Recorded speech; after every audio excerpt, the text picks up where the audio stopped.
Welcome. I'm Vest, and today we're talking more about Solasta 2.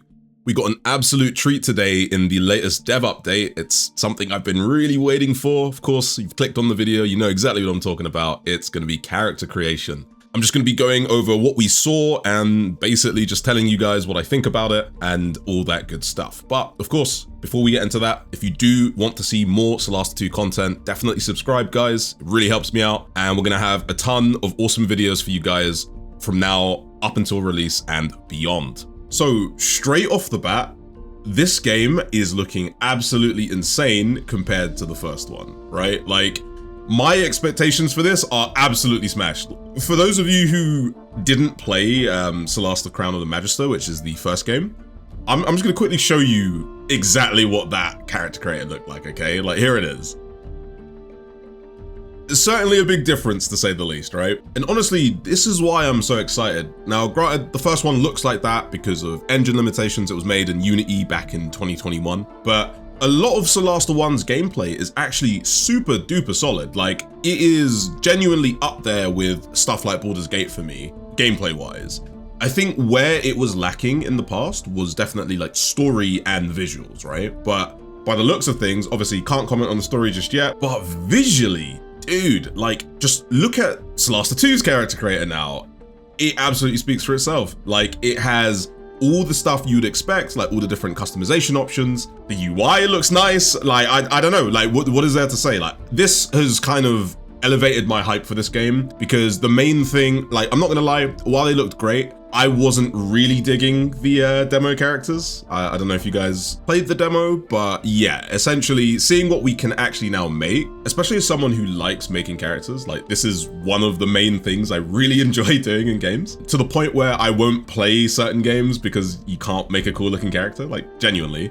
Yeah, this has sort of assuaged all my concerns, and yeah, I'm really excited to get hands on with it. But anyway, let's actually talk about what we saw. Anyone who's watched my What is Solasta 2 video, or obviously if you've just been following the game, you know that instead of a single character, like in something like Baldur's Gate 3, we are going to be making all 4 party members. For more old school RPG players, that's obviously not really a surprise. That's kind of standard fare for a lot of games. But for newer players, maybe people who kind of jumped into CRPGs with Baldur's Gate 3 being their first, that is kind of an overwhelming thing, right? Like, I think it's quite easy for people to forget, but yeah, with these games being based on stuff like, you know, Dungeons and Dragons, TTRPGs are very, very in-depth. Like, you know, they've got like a ton of options. There's all this different sort of, you know, nomenclature and these different terms that if you're not familiar with those settings or TTRPGs in general, you're just not gonna know what they mean, right? So, you know, you picture the average gamer or even someone who doesn't game playing one of these games, they're probably gonna be lost and just give up. So what the developers have actually done is they've kind of preempted that and allowed you to do certain things that will sort of alleviate that process of character creation. There's a bunch of different like pre-made characters that you can choose from, one for each of the classes that they have. And just to be clear as well, that's not just a visual thing. I'm talking like a pre-made that fully chooses, you know, the class, the background, the race, everything. So it's just like here's a pre-made character, you can slot them into your party and off you go if you want to do that, right? It's nice to have that kind of start point, essentially, where you can, you know, if you're not super familiar with the game or its systems, you can kind of just be like, okay, this is a good starting point. Maybe I change 1 or 2 things about their personality or their background, and then we just go with that. They've also got a fill party option, which seems to essentially just kind of fill in any gaps that you have in your character slots. And this takes into account the characters you already have made and essentially just kind of like fills out whatever you're missing in your team comp. So let's say, you know, you've got a fighter and a paladin that you've had as an idea, right? And that's like, okay, cool, you've got a really solid front line, but now you need support and you need, you know, maybe a backline damage dealer to really get things going. So you can press like fill party and it will try and round out your party composition. That's like super useful, even for experienced players like myself. A lot of the time when I'm playing games like this, I'll have a really solid idea for what I want to kind of make, right? Like I'll have like, okay, here's this rogue I want to make. I want to choose this subclass and I'm going to do this with him. And then a lot of the time, I just kind of want to play that guy. Like, that's the dude that I'm super interested in. And then anyone else, I'm just trying to round my build out. So being able to just do that at a click of a button is really, really useful. I personally really enjoy, again, like rounding out my characters and meticulously building each one out a lot of the time. But yeah, I think it's a really cool idea, and I think more RPGs should honestly offer this. Some more quality of life things that the developers have added are, there's 2 sort of levels to character creation now. So you've got the quick creation, which lets you pick class, ancestry, and backgrounds. And then once again, the game sort of just automatically picks the most relevant options for you to fill out the rest of your character. That's going to be probably the most useful to people who are gamers but don't understand 5e. Being able to kind of like maybe even just like read over the classes, just like quickly pick one that sounds good, pick a background that makes sense, and then yeah, just pick an ancestry that you like, and then boom, again, you're gone. Like, you're ready to start playing the game. It is really nice to see that the developers are keeping this kind of thing in mind. I think these kind of games, their biggest weakness, as amazing as they are, is again, just that barrier to entry. So adding these kind of tools to help different levels of players, because again, if you fail your build without a respec system, you can brick your run, right? Like, that's something you do need to be careful of. I think the devs did say they're going to add a respec system, but it's not going to be out in early access. So that is something that can happen. But at least for now, we have these tools that can at least guide you on the right track to make sure that doesn't happen.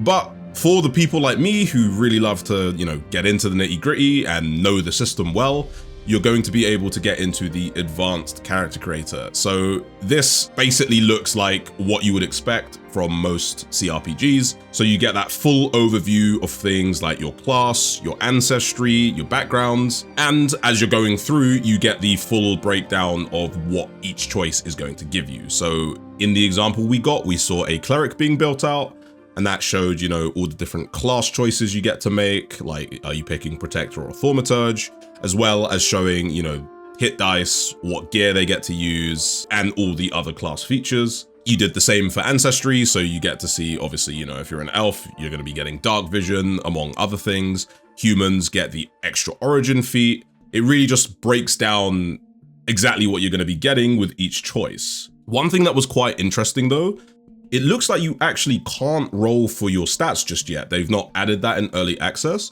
but they did put like a little disclaimer at the bottom, basically saying if that's something we do want to see, we should give them that feedback once, early access is out. In the first game, you could roll dice, or just on the tabletop, you can essentially roll dice to generate your ability scores. This can lead to sort of like fairly unbalanced characters, to be honest, but like it can be fun to do that, right? Sometimes you want to play a weaker character, or someone who's like very strong in certain ways and weaker in other ways. And honestly, sometimes you just want to kind of be OP, right? It can be fun to do. But yeah, for now, we only have point buy, which if you've played Baldur's Gate 3 or honestly most other CRPGs, you will be used to this kind of concept. You have just a pool of points that you can put towards your different attributes, and you can't go over a certain limit. This is genuinely fine, like it's very balanced, which is obviously good for the devs to really gauge where your power level can be. It is much more limited in scope compared to something like rolling. But look, I've always rolled for my stats on tabletop, and I've never, re-rolled or anything like that. So that's always been like something that I enjoyed doing. So hopefully we see that for full release. Other than that, you have, your skill proficiencies and language proficiencies that you get to choose. So I'll quickly touch on those. Obviously, skill proficiencies being what your character is good at in a skill perspective, I guess. So like, are you good at hiding and stealth? Are you good at lockpicking things? Are you like a strong man with athletics? Or are you more kind of, dexterous and nimble with acrobatics? But more interestingly to talk about is the language proficiencies. These are just essentially what languages your character speaks. On tabletop, these are definitely more useful usually. In games, it's not usually something that comes up. And in fact, in the first game, there was only a handful of languages that were actually super useful for you to use. They had their own kind of like custom language. They tried to make use of it, but it was still a very niche thing. So I'm very excited that they're back.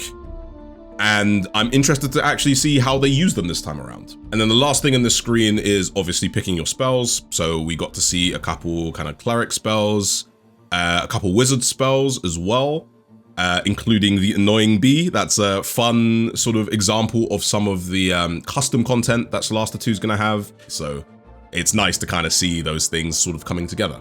But then yes, from here we get a lovely sneak peek at the bit that I absolutely love. Like guys, when it comes to games, genuinely, I'm all about the cosmetics, man. But looking at what they have on offer here, it is so robust compared to the first game. Again, it was genuinely my main concern for this game because honestly, Solasta 1, absolute banger game, it just doesn't look great.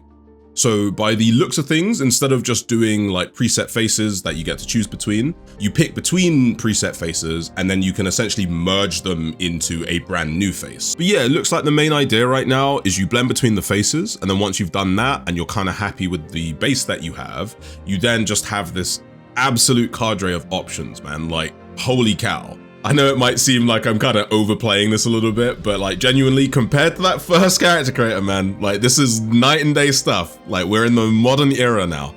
Anyway, yeah, so you get to obviously customize stuff like your eye color. You can do, you know, mismatched eyes or heterochromia and stuff like that. And then you got your standard stuff like, you know, you can put wrinkles on your character, beauty marks, scars, tattoos, makeup, all those kind of different things that are going to allow you to just really carve out that character how you want them to be and make something unique to yourself. Again, it's nothing sort of like groundbreaking here, but just for Solasta 2, I'm just in awe at that glow up, man. We did also get a look at the identity page. So that is obviously going to just be where you name your character. Interestingly, you can't change your last name, which I suppose makes sense because again, in the story, you're all orphans that were adopted together. So you're gonna have the same last name, fair enough. What was maybe just a little bit more interesting than that is you actually get to choose a personality. So anyone who saw my What is Solasta 2 video, or if you obviously played the first game,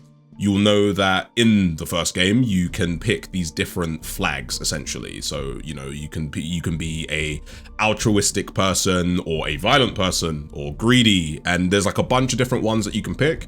And they essentially like merge together and determine the way that your character speaks and acts. They did say they wanted to kind of scale this back in 2. And I mean, by the looks of things they have, instead of it being sort of like a tree of options, it's now one-word personalities. So, you know, we've got stuff like the everyman here, the hero, innocent, etc. Honestly, that's completely fair that they've scaled it back. I think like these one-word sort of personalities are pretty easy to interpret compared to the other system. Interestingly as well, the sort of family system that they teased doesn't seem to be part of the character creator. So I don't know if that's something that maybe you do in game at the start of the game or where that kind of fits in. But yeah, it's just notably absent.